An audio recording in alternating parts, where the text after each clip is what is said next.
জীৱন যুদ্ধত ভাগৰি নপৰা এজন যুৱক। আন বহুতৰ বাবে তেওঁ আদৰ্শ। এওঁ বিষ্ণু হাজৰিকা দাস। দেখাত সাধাৰণ, কিন্তু তেওঁৰ আছে অসাধাৰণ মানসিক শক্তি। কিয় জানেনে? এটি দুৰ্ঘটনাত পতিত হৈ ভৰিৰ ওপৰেৰে নৈশ বাছৰ চকা উঠি গৈছিল তেওঁৰ। তাৰ ফলত বাওঁ ভৰিখন অকামিলা হৈ পৰিছিল। চিকিৎসা কৰি কিছু সবল হোৱাৰ পাছতেই মানসিকভাৱে ভাগি পৰিছিল যুৱকজন। কিন্তু মনৰ অদম্য সাহস আৰু ইচ্ছাশক্তিৰ বাবেই ভালকৈ খোজকাঢ়িব নোৱাৰা যুৱকজনে আৰম্ভ কৰিছিল ছাগলীৰ ব্যৱসায়। জীৱন যুদ্ধত এগৰাকী যোদ্ধা হিচাপে অৱতীৰ্ণ হোৱা জামুগুৰিহাটৰ মাজগাঁৱৰ বিষ্ণুৱে ব্যৱসায়ত ক্ৰমান্বয়ে লাভ কৰিছিল সফলতা। সেই সফলতাৰ বাটে যেন বিষ্ণুক কোনোদিনেই এৰা নিদিলে। লাহে লাহে বিষ্ণুৱে জামুগুৰিহাটত এখন মাংসৰ দোকান খুলিলে। বিষ্ণুৰ এই দোকানৰ মাংস যথেষ্ট বিক্ৰী হয়। ইয়াৰ উপৰিও মাংস ক্ৰয় কৰিবলৈ আহে দূৰ দূৰণিৰ পৰা যথেষ্ট ক্ৰেতা। মই প্ৰেৰণা চুপাৰত আছিলোঁ আগত। প্ৰেৰণা চুপাৰত থাকোঁতে আপোনাৰ এক্সিডেণ্ট হ'ল, পিছলি পৰি গ'লোঁ, কিন্তু আগচকাটো উঠি গ'ল গাত। এইটো আপোনাৰ 2002 হৈছিলে। তাৰপাছত মই তেনেকৈ চিকিৎসা কৰিলোঁ। দেউতামাহঁতৰ ধাৰ ঋণ কৰি ভাগি পৰিলোঁ মানসিকভাৱে। তাৰ উপৰি চলাই মেলি এতিয়া পৰিলোঁ, বিজনেছটো কৰিলোঁ। মই ছাগলী বিজনেছটো কৰিলোঁ। হয়, সৰুতে কৰোঁতে 2-4টা লগো পালোঁ, সিহঁতৰ লগ লাগি কৰিলোঁ। এতিয়া আপুনি ছাগলী ব্যৱসায় প্ৰথমতে আৰম্ভ কৰিলে, তাৰপিছত আপুনি দোকান খুলিলোঁ। প্ৰথমত বজাৰ ঘূৰিলোঁ, গাঁৱৰ পৰা মাল আনি দিছোঁ। তাৰপিছত ভাবিলোঁ যে দোকান এখন খোলাই ভাল হ'ব।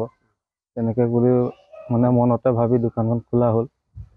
তাতে এতিয়া আপোনাৰ চাহিদাও হৈছে, ভালো চাহিদা হৈছে।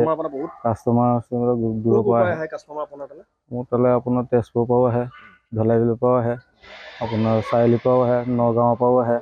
তেনেকৈ দূৰৰ পৰা গহপুৰ এনেকৈ আহে আৰু মাজতে গহপুৰতো অৰ্ডাৰো পাওঁ, দিওঁগৈ। সেই তেনেকৈ ৰাইজৰ চব চলি আছে। আপুনি 4জন যুৱকক সংস্থাপনো দিছে? হয়, মই 4জন যুৱকো সম্পাদনাৰ লগতে চলাই আছোঁ। সংস্থাপন দিছোঁ। হয়, আপোনাৰ পৰিয়ালটো আপোনাৰ আছে? পৰিয়াল আছে। কোন কোন আছে এতিয়া? পৰিয়াল দেউতা মা আছে, ভাইটি 2টা আছে, আৰু মোৰ নিজৰ ছোৱালী 2জনী আছে। এনেকৈ আছে। হয়, আপোনাৰ দৰে বহু লোক আছে, তেওঁলোকক আপুনি কি ক'ব বিচাৰে? তেওঁলোককো ভাবিছোঁ মই কৰিব পাৰিলে কৰিবলৈতো ভাল, কাম কৰিব লাগে।